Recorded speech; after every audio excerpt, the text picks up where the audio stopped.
여러분 안녕하십니까? KBC 8시 뉴스 시작합니다. 제주항공 여객기 참사로 숨진 희생자 대부분이 사고 일주일여 만에 가족들의 품으로 돌아갔습니다. 유가족들은 지난 일주일 동안 밤낮 없이 최선을 다해준 이들 모두에게 감사의 인사를 전했습니다. 임소영 기자의 보도입니다. 지금까지 유가족에게 인도된 희생자는 176명입니다. 일가족인 나머지 3명도 내일 마지막으로 가족에게 인도됩니다. 행복한 여행을 떠났던 희생자들은 참사 일주일여 만에야 사랑하는 가족들 품으로 돌아갔습니다. 유가족들은 각자 연고지에서 개별적으로 장례를 시작했고 오는 7일이나 8일쯤 대부분 발인 절차까지 마무리될 것으로 보입니다. 이에 따라 공항 대합실에서 가족들의 수습 절차를 기다리던 유가족들도 대부분 장례를 치르기 위해 떠났습니다. 사랑하는 가족과 돌아가게 된 유가족들은 밤낮으로 애써준 정부와 광주 전남 등 지자체, 경찰과 소방 등 관계자들에게 감사를 전했습니다. 유족을 대표해서 감사 인사드리겠습니다.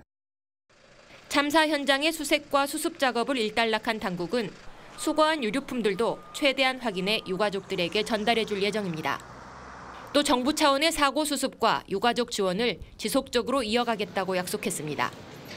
저희와 여러분들 간의 소통 창구는 계속해서 열어놓고 계속 유지하겠다는 말씀을 드립니다.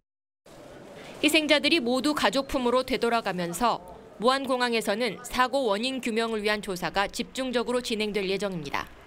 국토교통부는 오는 7일까지로 예정된 무안공항의 폐쇄 기간 추가 연장을 검토 중입니다. KBC 임소영입니다.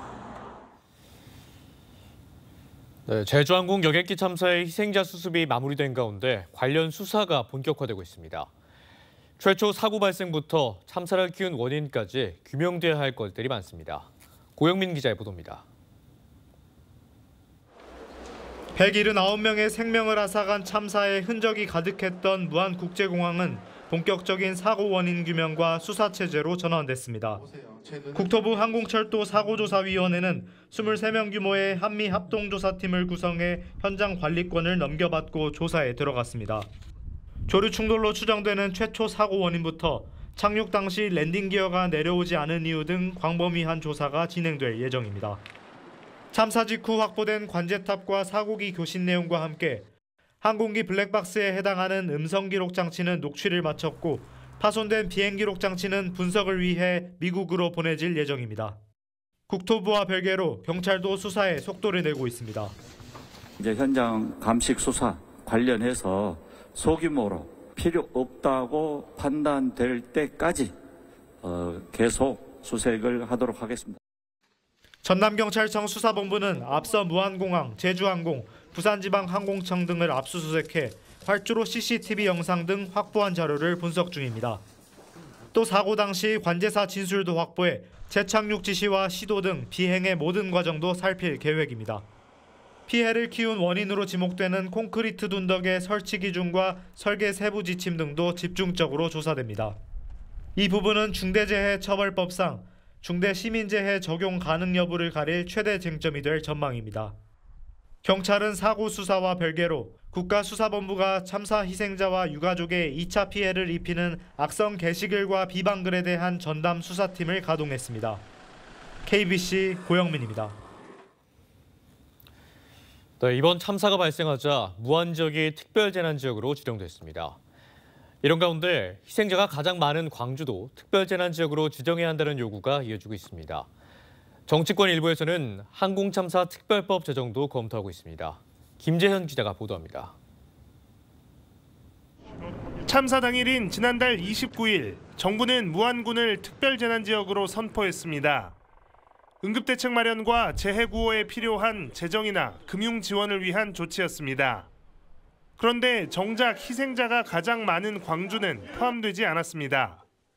이번 참사의 희생자 179명 중 약 절반에 가까운 85명이 광주 지역 거주자로 파악되고 있습니다. 광주시 의회는 유가족 지원과 재해구호 사업 등을 위해 광주를 특별재난지역으로 추가 지정해달라고 요청했습니다. 세월호 참사 때도 보면 안산시와 진도군이 함께 특별재난지역으로 지정이 된 바가 있거든요. 지금 여객기 참사까지 광주 지역은 정말로 너무 많은 어려움을 겪고 있고 너무 많이 힘들어하고 있습니다. 이번 참사 이후 대규모 예약 취소 등으로 막대한 타격을 입게 된 광주 관광업체들에 대한 지원도 시급한 상황입니다. 광주에 업체에 있는 분들이 무한공 활성화를 정말 많은 노력을 하셨거든요.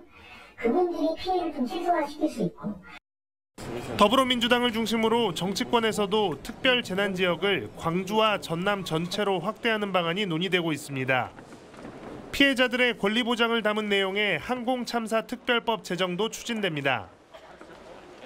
광주 전남 확대 선포는 물론이고 또 이를 뒷받침하는 특별법의 제정이 필요하다고 생각합니다. 국회에서는 적극적으로 검토해 가도록 그렇게 하겠습니다. 희생자들에 대한 수습이 마무리 단계에 접어든 가운데 지역 경제와 지역 공동체 회복을 위한 특단의 대책 마련이 시급하다는 지적입니다.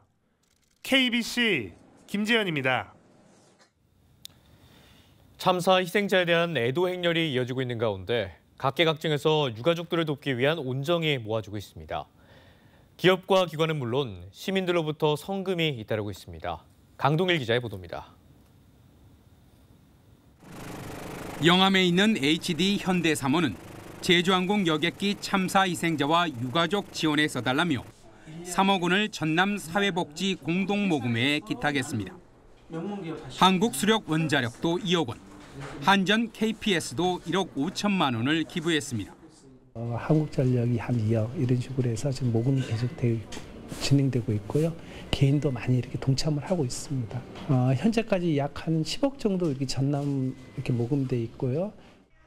광역자치단체들도 해당 지역민을 대표해 슬픔을 함께 나누는 데 동참하고 있습니다.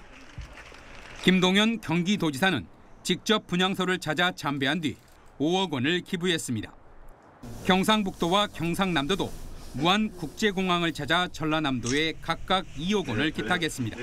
품에 빠진 우리 전남도가 하루빨리 슬픔에 이겨낼 수 있도록 저희들 필요한 지원도 하고 또 도와줄 수 있는 거 최선을 다해서. 이 밖에도 많은 기업들과 지자체들이 보내준 쉼터버스와 방한 물품, 식료품 등이 무안국제공항에 답지하고 있습니다. 제주항공 여객기 참사를 두고 이어지는 각계각층의 나눔 실천이 유가족들의 슬픔을 조금이나마 위로하고 있습니다. KBC 강동일입니다.